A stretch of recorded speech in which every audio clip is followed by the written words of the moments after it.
સોનલ, આપણી સાથે સંજયભાઈ કોરોડિયા જોડાયા છે, ધારાસભ્ય. સંજયભાઈ, આપનું સ્વાગત છે ન્યૂઝ કેપિટલમાં. સૌથી પહેલો સવાલ સાહેબ એ કે અત્યારની સ્થિતિ કયા પ્રકારની છે?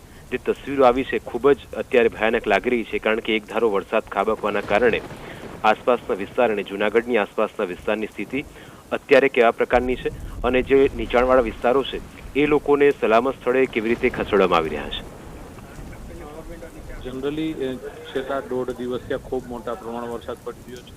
રાત્રે 2:30 વાગ્યાથી વરસાદે વિરામ લીધો છે, એટલે એક સ્થિતિ કાબુ ઉપર છે. રાતની પરિસ્થિતિ 1-1.5 વાગ્યા આસપાસ ખૂબ ગંભીર દેખાતી હતી, પણ અત્યારે આમ વરસાદ રોકાતા વિરામ લેતા અત્યારે સ્થિતિ શહેરની અંદર સુધારા ઉપર છે. પણ જે ગામડા વિસ્તારો છે, જુનાગઢ જિલ્લાના ઘેડ વિસ્તાર અને વંથલી તાલુકો અને માણાવદર એ વિસ્તારોના ગામના ઘણા હજી સંપર્ક નથી થઈ શકે એવા, કારણ કે પાણી ફૂલ બધો વિસ્તારનું પાણી ગયું છે.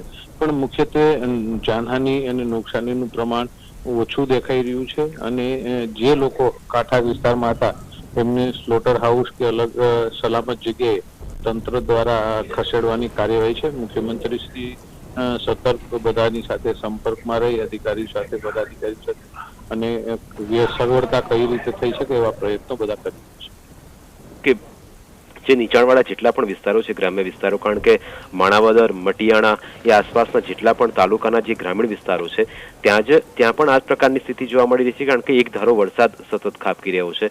અને જે લોકો કોઈ ફસાયેલા હોવાની માહિતી આપના સુધી પહોંચી છે, અથવા તો કોઈ એ રીતે આપ કઈ રીતે મદદ કરી રહ્યા છો તમામ લોકોને? એટલે જનરલી શું છે કે એ વિસ્તાર આખો માણાવદર અને ગેડ વિસ્તાર છે, એ માણાવદર વિધાનસભા અને કેશોદ વિધાનસભા અને માંગરોળ વિધાનસભા અને પોરબંદર એ સાથે જોડાયેલો છે. એટલે એ ત્યાં તંત્ર દ્વારા આમ ગામોમાં પાણી ફરી વળ્યા છે, ગામો સંપર્કથી તૂટી ગયેલા છે, કારણ કે જે જુનાગઢ જિલ્લો ને આગળનું બધું જે પાણી છે એ ભાદર અને એ અલગ અલગ ડેમમાંથી એ સાઈડ જાય છે અને ગેડના ગામડાઓમાં છે. ત્યારે એ કોઈ જાનહાની લોકો ફસાઈ ગયા હોય કે કઈ પ્રોબ્લેમ હોય એવું ક્યાંય દેખાતું નથી, પણ સલામત સ્થળે ખસેડવા માટે તંત્ર દ્વારા આગોતરી કામગીરી કરવામાં આવી છે.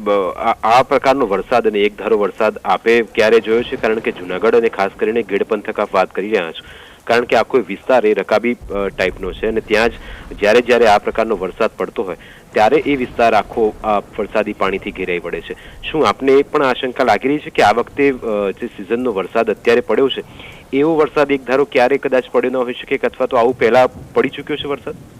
આ જ ટાઈપનો વરસાદ ગત વર્ષે આ જ સ્થિતિ ઊભી થઈ હતી, અને આ સમય આસપાસ જ. એટલે આ ક્લાઇમેટ ચેન્જ જે છે એમની ઇફેક્ટ અત્યારે દેખાઈ રહી છે. નહીતર એક ધારો એટલો વરસાદ જુલાઈના સ્ટાર્ટિંગમાં ન પડે, અને આવી પાણીની સ્થિતિ બનતી હોય છે, પણ એ જુલાઈ એન્ડની અંદર જ્યારે બધું એકાદું ચોમાસું જામી ગયું હોય, હાથે બધું થયું હોય પછી આ વિસ્તાર થતો હોય છે. પણ આ ક્લાઇમેટ ચેન્જના હિસાબે છેલ્લા 2 વર્ષથી આ વરસાદ જૂન એન્ડ કે જુલાઈના સ્ટાર્ટિંગમાં પડવાથી આ પરિસ્થિતિ ઊભી રહી છે.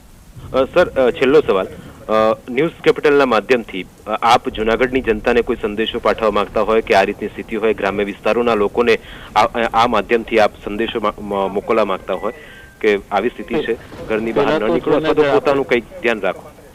એટલે જનરલી આવી સ્થિતિ થતી હોય ત્યારે જરૂર ન હોય તો ઘરની બહાર નીકળવું નહીં. બીજું, પાણી હોય તો પાણીની અંદર કોઈ ખોટી હિંમત કરી અને પાણીમાંથી પસાર થવાની કોશિશ ન કરવી. અને બીજી ક્યાંય એવી પરિસ્થિતિ વધારે થતી હોય તો તંત્રને જાણ કરી અને આપણે કઈ રીતે લોકોને મદદરૂપ થઈ શકી એમના માટેનું બધાએ ખ્યાલ રાખવાનો. આપણે બધા જોઈએ છીએ ઘણી વખત આપણે ફોટો પાડવામાં કે ઉત્સાહમાં સેલ્ફી લેવામાં કે રીલ બનાવવા માટે નદીની વચ્ચે પાણી આવતું હોય છે, પણ ઉપરના વિસ્તારમાં કેવો વરસાદ છે આપને ખબર નથી, એટલે પાણીનો પ્રવાહ ગમે ત્યારે વધી શકે છે. એટલે આવી ખોટી કોઈ હિંમત કર્યા વગર આપણે પોતાની રીતે કેર કરી અને બીજાને પણ મદદરૂપ થવા આપણે કોશિશ કરીએ. બિલકુલ. સર, સરકાર સાથે સતત સંપર્કમાં છો આપ? કોઈ બચાવ ટુકડીઓ અથવા તો એનડીઆરએફની ટીમને ત્યાં ડિપ્લોય કરવાની કોઈ માહિતી આપને મળી હોય, અથવા તો વધારાની ટુકડીઓ તો તૈનાત કરવામાં આવી શકે કોઈ? એટલે ત્યાં જુનાગઢ અને ગીર સોમનાથ જિલ્લા એનડીઆરએફ અને એસડીઆરએફની ટીમ સતત રાખવામાં આવી છે, અને collector Shri disaster management team સતત સંપર્કમાં છે. જ્યાં જરૂર હોય ત્યાં એમને મોકલવા માટે કટિબદ્ધ છે. બિલકુલ સર, આપનો ખૂબ ખૂબ આભાર, અને આપ પણ આપનું ધ્યાન રાખજો, અને સાથે જનતાનું પણ. અમારી સાથે જોડાયા આપનો ખૂબ ખૂબ